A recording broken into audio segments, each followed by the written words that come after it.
risk. How prominent is this debate now in FX? It's kind of ebbed a bit, I would say, to be honest. I mean, where the traction comes is in the oil price and what it means for, you know, those emerging markets that were already struggling on the tapering US story, whether that be compounded then by the Syria story. But a number of those currencies seem to have stabilised, recovering a little bit. So the Syria traction for the currency market, at least, I think is dissipating. As you can see, even in terms of headlines, it seems to be dissipating. I want to talk specifically about the yen. Still seems very much on the defensive after this 2020 win. Yeah. More evidence, though, that Abenomics is working.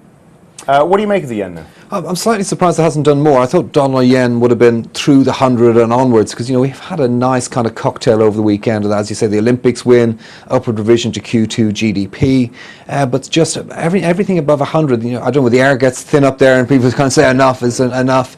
I mean, our own forecast is the year end is 99, so we're quite happy that it fails every time. But I was a little surprised. I thought I'd come in this morning and see dollar yen through 100, so maybe there's just exhaustion creeping in there. Just generally, in terms of the dollar, on the back of payrolls, on the tapering debate. Actually, let me ask you first: is the tapering plan still on track? Would you say? It's looking slightly more dubious, isn't it? I think most people felt that September was nailed on, was only a question of amount. Now we're coming to next week's FOMC meeting, and we're debating will they or won't they? And you know, I think payrolls has done that. Do you still buy the dollar on the dips, though? Yeah, I still think you buy the dollar. I mean, ultimately, they're going to taper. Ultimately, they are moving towards the exit, whereas the ECB and the Bank of England, at least in terms of what they're talking, are saying, look, frankly, if anything, there's pressure for potential additional easing. The US are not saying that.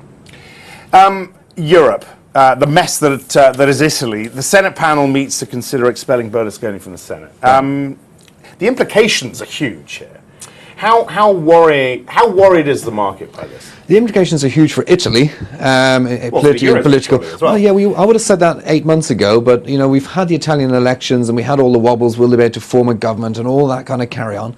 And to be honest, although there was a temporary wobble in the bond market, it was temporary, and the implications for euro were very fleeting as well. And I think this time around, because you've got OMT in the background, I think there's much more confidence that Italy's kind of tribulations will be confined to Italy and that it won't create a new problem. Germany, I think, much bigger focus on the political side for the euro than Italy. Where's euro dollar at the end of the year?